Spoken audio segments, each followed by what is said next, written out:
Guys, what is going on? Blossom is back and welcome back to another episode of Top Drives. We are continuing on that PL16 hype train. I want to talk about the official cars that we have seen so far, and I want to talk about how good are they actually, okay? Now, one thing that I do want to clarify from the last couple of videos that I've made is that every single car that you've seen a content creator release and tease so far, you can get them. They're not prize cars. So there's some pretty good non-prize cars out there, not gonna lie, like that ultra rare Alfa Romeo. But anyway, let's get into it, shall we? We're gonna start off with the RQ32 Lancia Fulvia. Now, how this series goes, and I mean, it's a pretty rare series. I only kind of release it when there's a new update. So once every 9 months. Well, in this case, 3 months. Okay, I'll give them some slack. How this series is gonna go is that I'm going to be, highlighting a new car that we've seen so far, and I'm gonna compare it to what I believe will be the competition when it comes into the game, okay? So the first one is the RQ32 Lancia Fulvia. Now, I think that the main competition for the Lancia is actually going to be that Di Tommaso Pampero. The reason for that being, both of these cars are really light. Well, I assume that the Fulvia is going to be light, but the Di Tommaso definitely is very light. Both of them handle very well for, a low RQ rare 3332, and their 0 to 60s are relatively weak, and they're both Italian. So I think these two cars will be very close. It does seem that the Pampero is going to be the better car, because although I always favor handling, a 0.4 second difference is pretty large with one RQ separating both the cars, which makes me think maybe the Fulvia could be more nimble. Maybe it is light. It's a very, very hard call to say that the Fulvia is going to be lighter than the Di Tommaso, and that's why the Lancia is slightly lower in RQ as well. But I think both of these cars will be very strong, with the Di Tommaso still being slightly stronger. Some other cars which I think will be pretty good competitors to the Lancia would be the BMW Z4 as well as the Lotus. And as you can see, if you take away the Di Tommaso, if you compare the Lancia to the Z4, if you compare the Lancia to the Lotus, then we get a lot more competitive, and they're all RQ32. In these cases, I would favor the Lancia over the BMW, mainly because it handles more than 1 point as well. 2 whole points in the same RQ, and 3 whole points against the Lotus, the class. So the Lancia looks pretty good. I'm excited to see how good it will actually be when it comes to the game. It will be 91 handling when you max it out, which is, very impressive. Alright, next one I want to talk about is the poor man's Alfa Romeo 164 Pro car, which is the Alfa Romeo 164 quarter 4, or just Q4. It has really good handling, once again, 4-wheel drive, and I do believe that it should be medium ground clearance. Now, that's why the Eagle is in this comparison, because if it was low ground clearance, I don't think that it would be RQ48 with those stats. You know what I mean? Because, an RQ43 low ground clearance 4-wheel drive car, like the Eagle, it's already RQ43. If that made, I don't think that made any sense. I just don't remember what I just said. What I'm trying to say is that if the Alfa Romeo was low ground clearance, it would have a lower RQ somewhere similar to the Eagle, since the Eagle has a lower 0 to 60 and just slightly worse handling. So it's safe to assume that the Alfa 164 is going to be medium ground clearance, and that's going to be an ongoing trend for this video. It's really hard to determine if some of the cars are going to end up being medium ground clearance or low ground clearance. It gets hard when we talk about the Audis and the BMWs, really. But yeah, the Alfa 164, I mean, it looks pretty good. It handles really, really well. I mean, you compare it directly to the 2 Audis that you see over here, the A4 and the Quattro.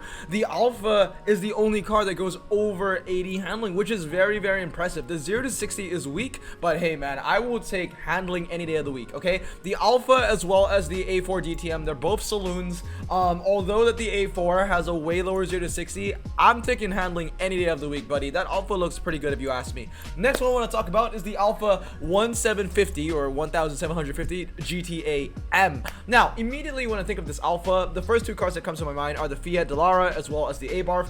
Both of them are slick tires, both of them are also really light, and both of them are Italian. So as you can see, direct comparison, the Alfa looks pretty damn good, mainly because of that 85 handling. It handles better than the Dallara. Now, the Dallara has about 83 MRA, and it's safe to assume that if the Dallara remains at RQ66 and the Alfa 1750 or 1750, whatever you want to call it, is 65, it's safe to assume that the Dallara is going to have better MRA. Maybe the Alpha would have less than 80, maybe around the 70s. I don't really care though, because the Fiat Dallara was never known as a dragster anyway. It doesn't have a top speed and the MRA isn't very strong.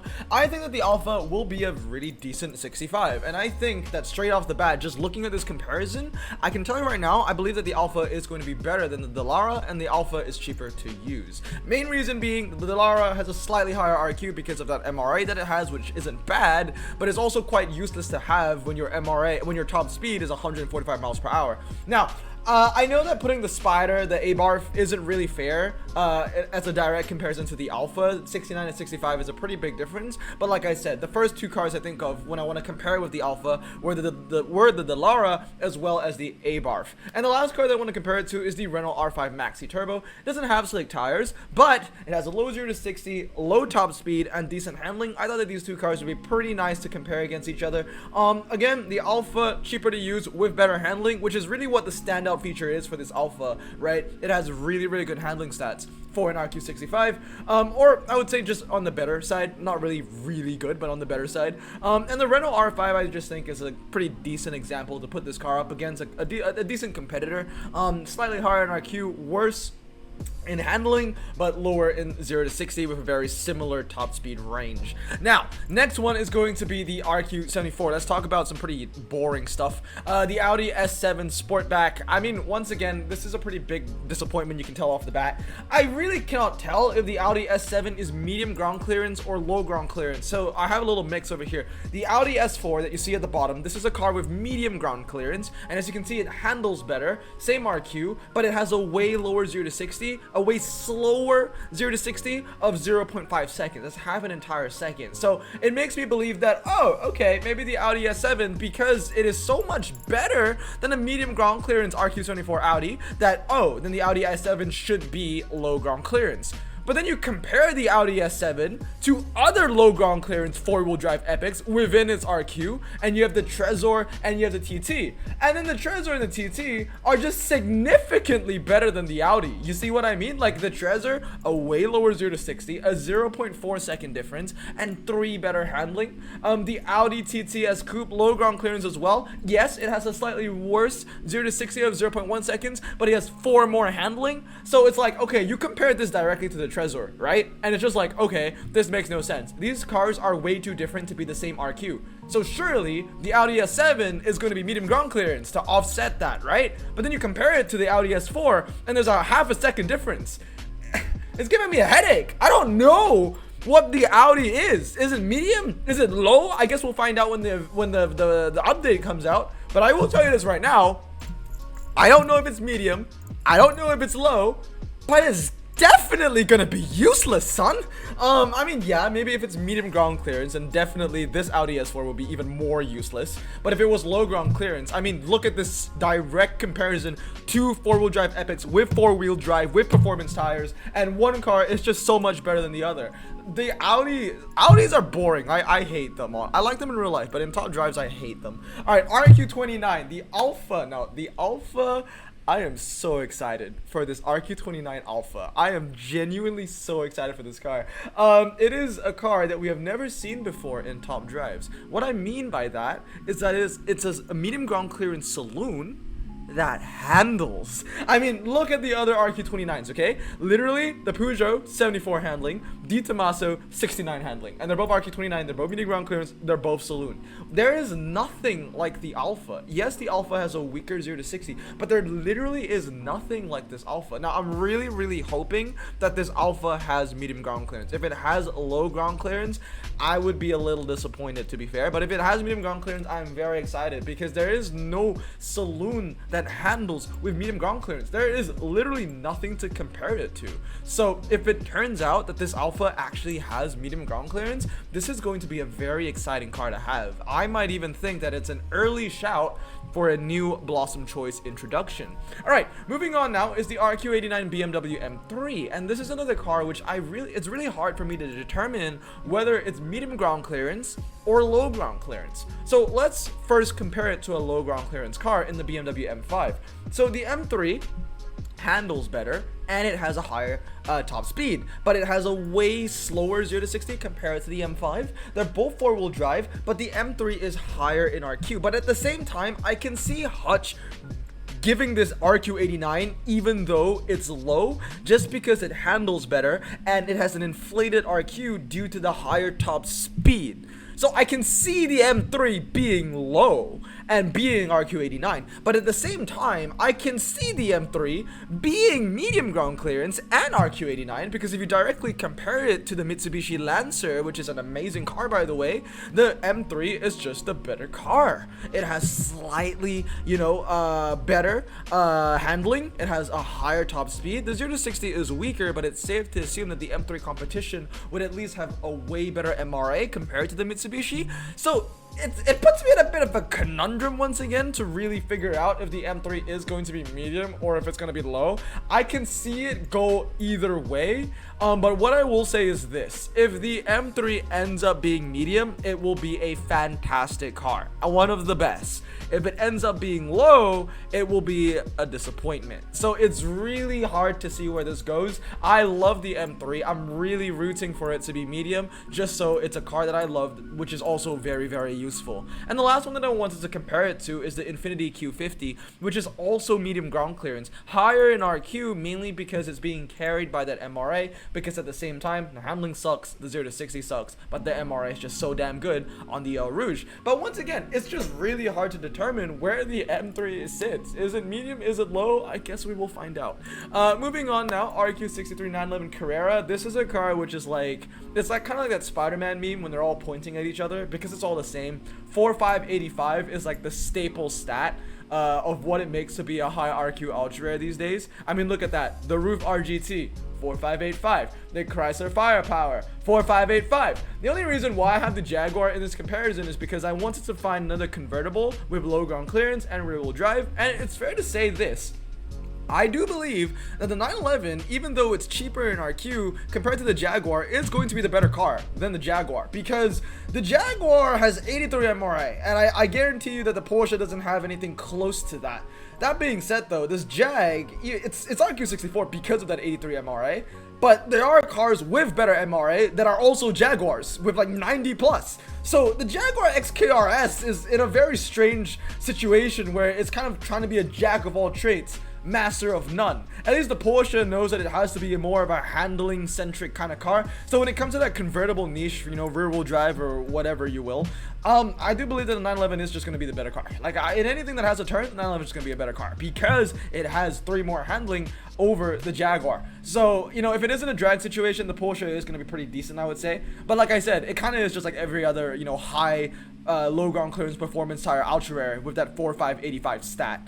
Moving on now, I want to talk about the Pagani, the tricolor. Now this car is very, very exciting because it has 94 handling stock. The highest handling count for a performance tire rear wheel drive car that isn't a prize car is 94, and only 2 cars in the game have that pedigree right now, which is the Gumpert Apollo N and of course my baby, the Hollywood ACR. So the Pagani is going to be the 3rd car to have that 94 handling, which is very impressive, for a rear wheel drive performance tire non-prize car, and it brings the lowest 0 to 60 of the bunch as well. I mean, straight off the bat, it's going to be the better car compared to the Apollo, which is very exciting. This is going to be a very good car to unpack. The main thing that I really want to compare it to is the Koenigsegg Agera. Both of them are RQ93, but the Pagani handles better, but obviously the Koenigsegg has better MRA, if not the same, and a way higher top speed. But I will tell you right now, this Pagani Huayra is going to be one of, if not the standard of the rear wheel drive performance tire meta. I mean, the Pagani is ridiculous. I think that it is going to be like your go-to like hybrid car.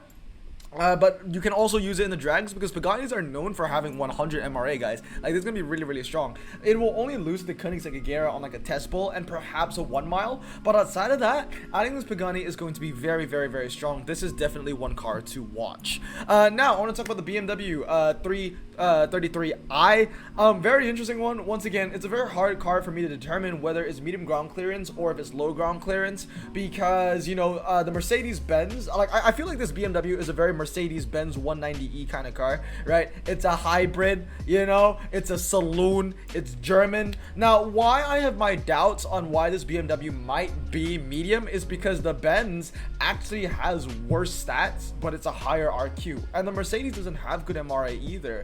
6.773 compared to the BMW 6.874. A 2 RQ difference is really hard to justify if both cars were medium, but at the same time, the Vauxhall is a medium ground clearance RQ35 saloon. Yes, a way lower 0 to 60, but way better handling. So it's once again very hard for me to determine where the BMW is going to sit. The best case scenario is this: they're all medium ground clearance, and the Mercedes is going to go down in RQ to maybe 35 or 36. That would make a lot of sense to me, but I guess we'll find out when PL16 comes out. At the end of the day, the BMW is nothing but a beautiful picture. The stats leave little to be desired. All right, moving on, the RQ63 Audi Q7. Now, this is a car which I feel like a lot of people will overlook, myself included, because it's an Audi and it doesn't handle. But that 0 to 60 is very impressive. 5.9 seconds. You compare it directly to cars within its RQ in its niche. The Maserati, 6.5. The Audi Q5, 6.6. The Honda Pilot, which is higher in RQ, 6.1. And the top speed of the Audi Q7 is very impressive. 150 miles per hour is higher than any of the cars that you see over here. What really brings this car down is the fact that it doesn't handle. 72 is the joint lowest. But, you know, the introduction of the Audi Q7 really shows that the Audi Q5 that was literally given out, that was literally released 3 months ago in PL15 World Expo, is even more useless now. Because for 1 RQ less, the Audi Q5 shares the same handicap as the Audi Q7, as in it doesn't handle, and it is 0.7 seconds slower to 0 to 60. The Audi Q5 is kind of just one of those cars where I kind of want to just have a one-on-one talk with it and be like, hey bro, you gotta choose a disability, man. You can't have both. You can't be that bad. But yeah, the Q7, I don't think it's gonna have good MRA, but hey, it's got a low 0 to 60, one of the lowest. It's got a high top speed, but it's still not going to compete with the dragsters like the Trailblazer and the Range Rover and the G36. G36, that's a gun. The G63 Mercedes, you know what I mean? So, it's a bit unfortunate. You know what? It's an Audi. Anyway, next one. This one really special. The Porsche 911 RSR looks like a very beautiful and tempting epic to get. 3.792. This is a slick tire epic that has a 0 to 60 that has never been seen before, right? The Tuscan race car, 3.9. The Ford Mustang, 3.9. The other Ford Mustang, the GT4, is 4.1. A 3.70 to 0 to 60 for a slick tire rear-wheel drive car non-price is something that we've not seen before. So I'm very excited for that. You couple that with 92 handling, this is looking like a very promising car. So much so that I really couldn't compare it to only slick tires. I had to compare it to a twisty specialist in the Lotus Exige Cup. Now the Lotus Exige Cup, everyone knows is a twisty specialist, right? 3.691, it's light. Well, I'll tell you what, man, this 911 RSR can give the Lotus a run for its money. I'm even tempted to say that the Porsche may even be better because it handles slightly better. But then again, if the Lotus still is the lighter car, it is still going to win. Even though it has lower handling, it is still going to beat the Porsche in like G-force and slalom and car park, that kind of stuff. But the 911 RSR looks really damn good, man. Now, I didn't compare it to the KTM, the RQ79 KTM, because the KTM is still superior, but the 911 RSR does look like a very competitive slick tire car, definitely blowing its competition out of the water, like the Mustang FR500 as well as the TVR Tuscan as well. All right, next one I want to talk about, the Audi R8. Now, the Audi R8 is a very sad legendary. It belongs in the trash. And really, I'm only showing you this slide because I want to explain to you why the Audis are so crap, especially the legendary R8s. Look at the stats, 3.388, right?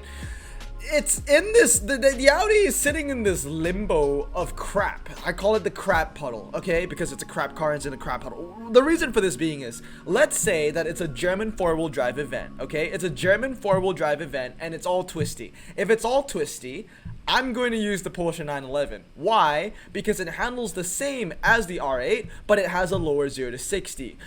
In twisty track sets where MRA doesn't matter and top speed doesn't matter as much, I'm going to be leaning towards the Porsche 911. Now, I understand that these two Audis, the main argument for these two cars is that they have 90 MRA. Well, not this one. We don't know this one yet, but the R8 LMX has an 89 MRA, right? Which is relatively strong, which makes you think, oh, maybe it's a car that you shouldn't be comparing in a twisty situation to the Porsche because this is an Audi that you want to use in the fast, in the drags. Well, then again, my argument would be this. I would use the roof turbo Florio. It's also four-wheel drive. It's also German. It has better MRA because the Audi is 89. The roof is 90, so it's better by 1.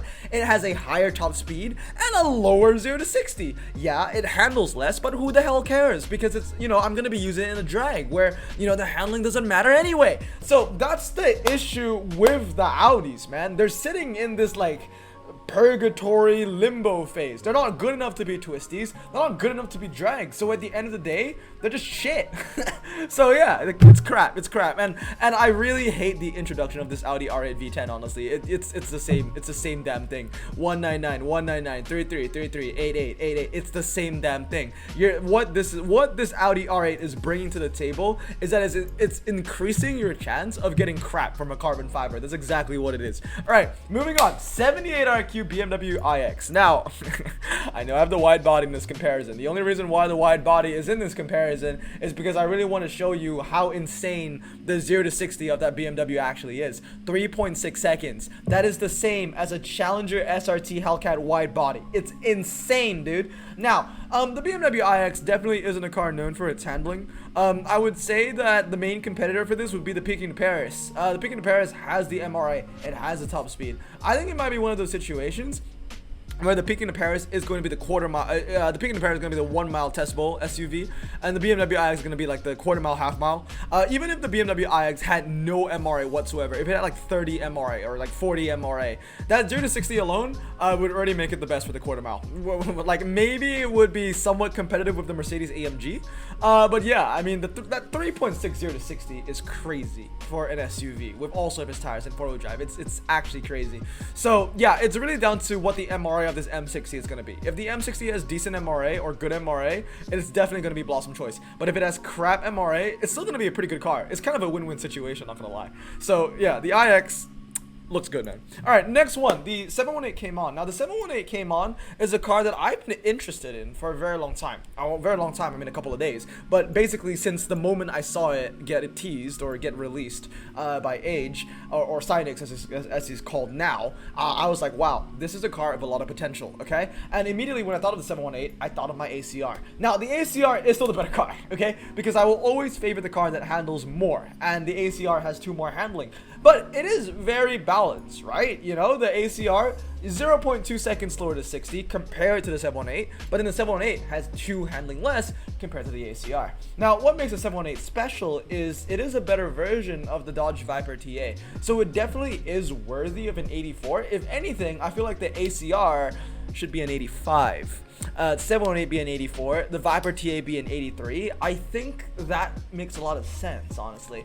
But yeah, the 718 looks pretty good, man. It looks like a better version of the Viper TA. The Viper TA is pretty good. 2.8 102 are the stats, which means that a max 718 Cayman would be 2.7 102.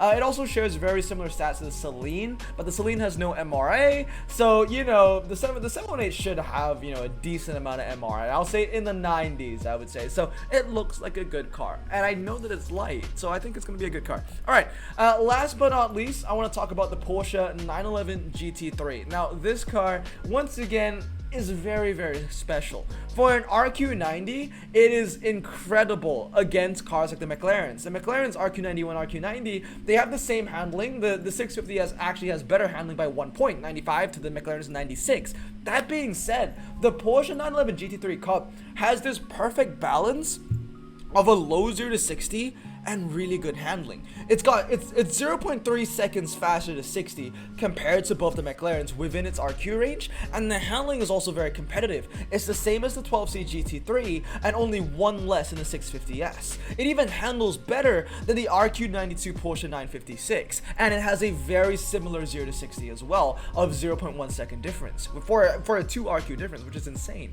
So the Porsche 911 GT3 the Porsche, that was a very funny way of saying Porsche, but I think that there's a lot of potential in the Porsche 911. 3.095, I feel like it really balances, you know, that 0 to 60 and handling very well for an RQ90. I think it'll be one of the best RQ90s in the game. So anyway, guys, that is it. Those are all of the comparisons that I have for you today. Let me know which was your favorite, which was your least favorite maybe, or let me know what car you might want me to compare in the future. But I think this update is going to be coming out pretty soon, so I don't think there's going to be a lot of pre-release RQ PL16 content coming from me any longer. But anyway, I hope you guys have a great day. I hope you found this video interesting. I'm going to stay safe, wash your hands, and blossom out. Peace.